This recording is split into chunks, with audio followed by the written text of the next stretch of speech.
Hello, my name is Tine. In this video I will show you how to make a small radio control hydraulic valve, step by step, as video about cylinder you may saw, otherwise check below.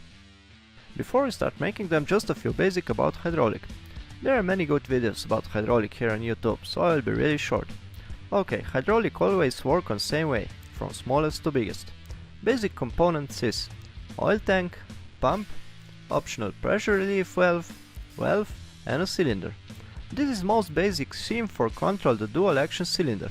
That means that we can use the power of cylinder in both way, pushing and pulling.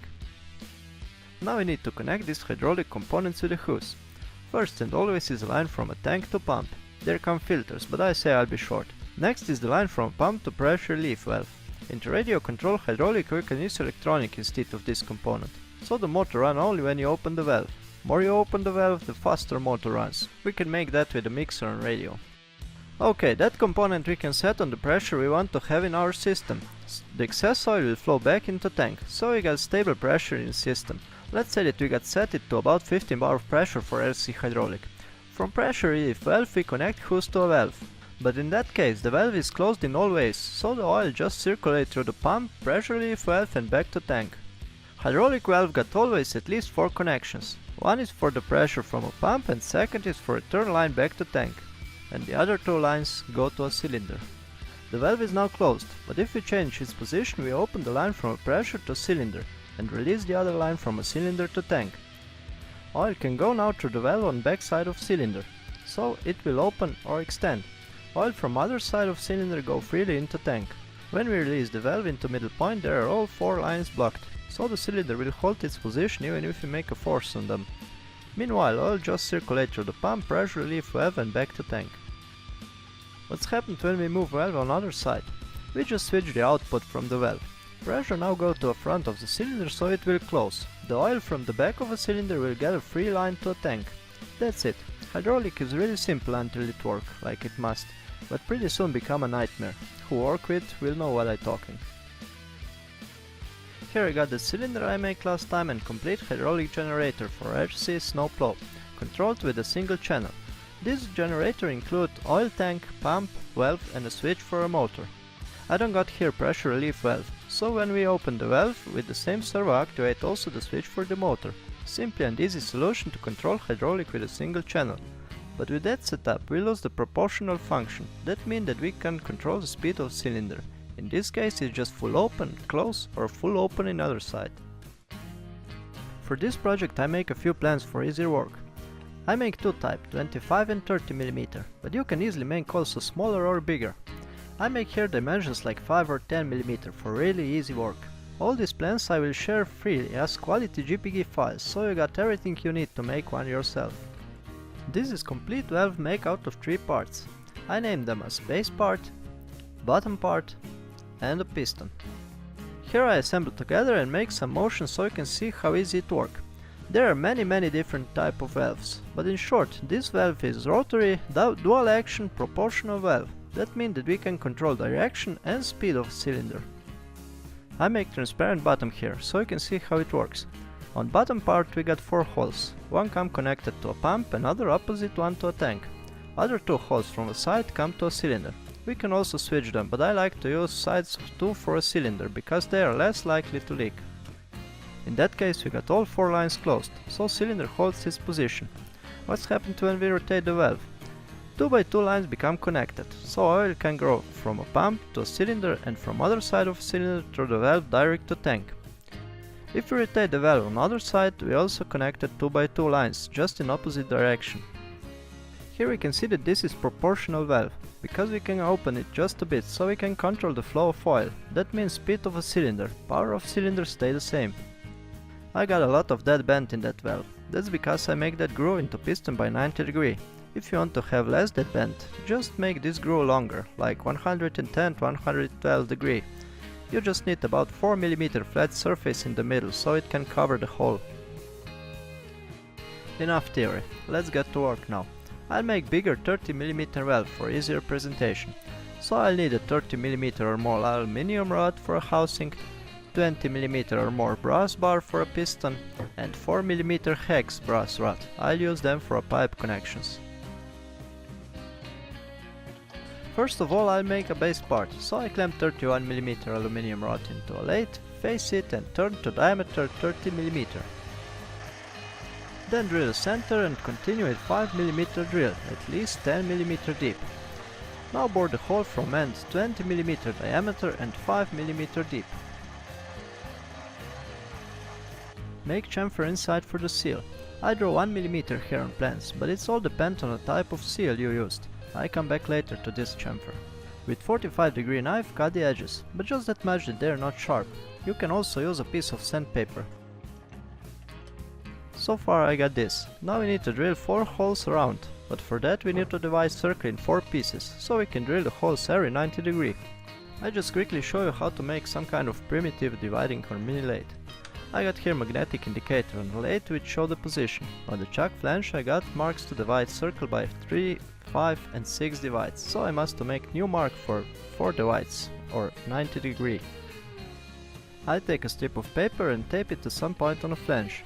Wrap the paper around and then with a knife cut the both paper on a single spot.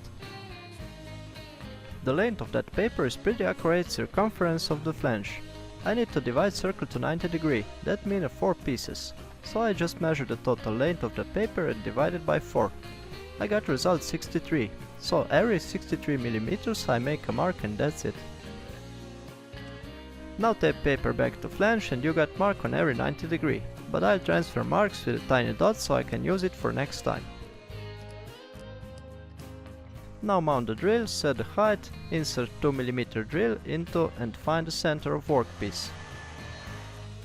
Then set Z-axis for 12.5mm out of center and drill 4 holes. Before serious drilling I make just a spot of 2 opposite holes. If I measure between, the result must be 25mm. I drilled to the entire piece, more than 10mm deep, so the same holes can be using for mounting the valve. I got 2 small chuck on the drill to clamp treat cutter in it, so I must to cut it later. But if you can, that's the right moment to cut M2.5 treat through the all 4 holes. Next step is to cut tiny groove. It's not important. I make that groove that the redundant seal remains in it and doesn't come to a piston. After that I cut a part away at about 10.5mm, so I can turn around, face it to measure 10mm and cut chamfer, but look like I forgot to push rec button. Then all I need to do is cut or fold treats through the entire hole, cut sharp edges on treats and the base part is done.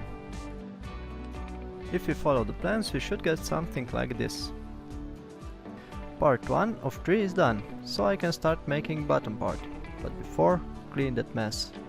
For bottom part I clamp the same piece of aluminium as for the base part, and all I do is face it, so I got faced piece 30mm diameter. Then mark the center, just mark, so you can set the position out of center later. Now again, mount the drill with 2.5mm drill bit, set center and go with Z-axis out of center for 6.25mm. Mark 2 opposite hole and check if you got 12.5mm between. Once again, this is just my measures, you can make smaller or bigger.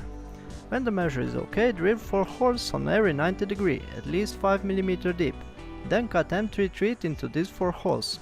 I can mount treat cutter into this chuck just that much that I got right angle by the hole, then continue cutting it manually. Now we need to drill outer holes, so again insert 2.5mm drill bit and set the drill 12.5mm out of center. Mark 2 holes and check if you got 25mm between. Then just drill all 4 holes at least 5mm deep. I make here inner and outer hole on the same line, but if you make smaller valve, shift outer holes for 45°, so you got enough place for screw head. When we make all the holes and treats, face it once again, because we need that surface flat, but it's nothing wrong with the center hole, don't worry. Then cut sharp edges just that much that they're not sharp, and make outer chamfer. Cut it to about 5.5mm, turn around and face it to 5mm and cut the edges. I just need to cut treats through the part and that's it. Bottom part is finished. If you work precise, outer holes must perfect fit to a base part. Now we have to make a piston, so cut a piece of 20mm or more brass bar, clean the lathe, face it and turn to diameter 20mm at least 20mm long. Then turn the axis to 5mm diameter and 50mm long. Then cut this to chamfer. The one on the piston is important. If you don't cut it, it will hold into edge of an base part. So that's good moment to try if it fits and rotates smooth into base part. It's better if you make more clearance than less. Then cut it to total length about 20.5mm, so that the piston is more than 5mm thick. Now turn around and face it to 5mm. Try to make that surface as flat as you can, and just smooth the edge with the sandpaper. As for the bottom part, just mark center, mount the drill and set it to 6.25mm out of center. Then drill 4 holes on every 90 degree, with 2mm drill bit 1 to 2mm deep. And now we need to connect 2x2 holes together, so replace the drill with 2mm mill and don't change the Z-axis position. Then just mill between 2 holes and that's it, simple stuff. If you make this groove 1mm deep, it will be more than enough. You got then 2 square mm flow area, which is way more than 1.5mm hole through the pipe connecting. And now I got all 3 pieces done, so it's time to tune the piston. Put the piston into base part, it must rotate totally freely. Then try to cover with bottom part. If there's some space, you must face piston a bit more, but not too much. If you cut too much, your piston will be useless. When there's no clearance between housing, try to screw it together. When you tighten the screw, the piston must block, so it can't rotate. Now you need to trim piston just a bit more, but that time with a sandpaper on a flat surface. Sand the bottom part and the piston. For the finish use fine sandpaper with an oil, so you got really smooth surface on both part. Try to assemble valve several times during sanding, so you got perfect fit. When you tie the screw, the piston need to rotate freely, but still feel some force. More precise will be in that step, the better valve will seal. When you're done with tuning, just smooth the edges on a piston, otherwise a tiny chip can block the valve. Now I need to make just 4 more pipe connectors. I didn't make plans for that part because it's easy to make. Just put 4mm hex brass rod into a lathe, mark center and drill about 10mm deep with 1.5mm drill bit. Then I got parting tool grinded on other side, so I can make every process with a single knife. First turn about 4mm long to diameter 3mm and cut and retreat on it.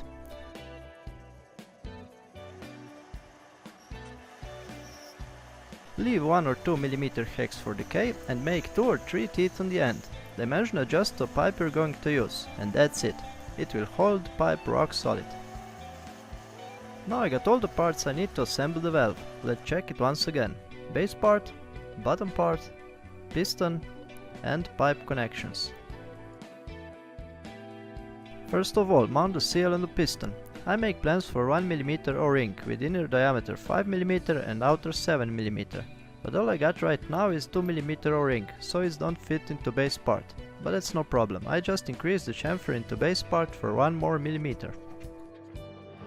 Cut chamfer a bit and try with the piston which got seal on, then replay until you got piston in the right position. I leave that the seal still push piston out of base part, so it will seal better and also push piston onto bottom part for better sealing. Valve is then a bit harder to rotate, but seal better. If you want to have a soft valve, just increase chamfer a bit more. Now it's time to finally assemble that valve. Put a bit of oil into base part, but leave the edge clean, so you can apply sealing paste on it.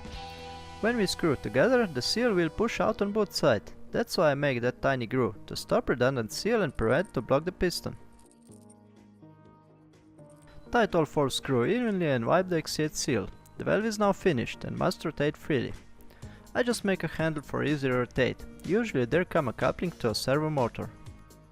If we look to the bottom part, we can see how the piston groove connect 2x2 holes.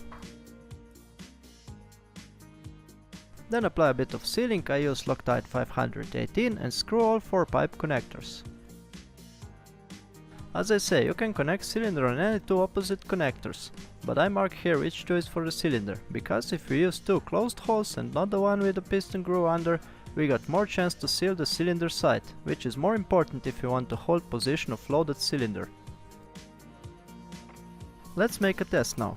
Cut a few pieces of pipe and connect cylinder on 2 opposite connectors on the valve. I got air inside the closed system now, and the cylinder still tries to hold its position. That tells us that the valve sealing great. It's first time that I sand and polish the bottom part and the piston, and it definitely make a huge difference. If you only face the surface on a lathe, there are still tiny grooves which leave the oil through, even if the valve is closed. Now I'll use hydraulic unit to connect other two pipes, one to the pump exit and other to the tank. Put oil into tank and start the pump. I set the power supply to 3 amp, so the pump can run slowly even if we close all the lines. Valve is now closed and the pump running, but current is so small that it can't make damage to a motor, but we got slower moves and really small cylinder power. It's look like everything work like it must. If I open the valve on one side, cylinder will open.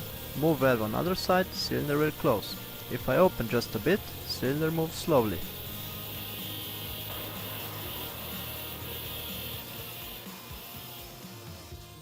But how good the valve sealing?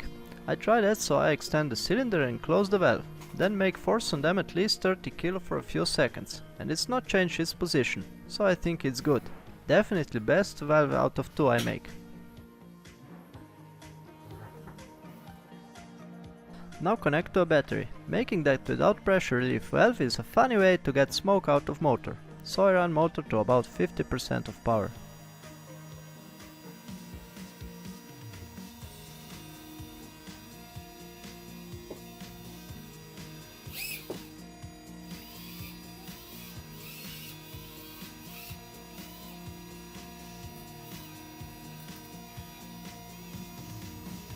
Look like valve worked perfect. I tested for a while, but it didn't leak a single drop of oil, and that's what we want. I think that's it about my valve. I just show you here how to make bottom part if you make whole line of valves, and save lot of pipings. Here I draw a bottom part for 5 valves. Layout of holes are totally the same, only difference is that we got here 2 holes from side, one for pressure line and other is for tank line. And from that 2 lines we fit all the valves, so we only need to plug cylinder hose on the bottom. That saves us lot of work, place and pipe connectors. That's it for today. Hope you like my work and welcome to watch my other videos. Thanks for watching, like, share and subscribe if you like, and see you next time.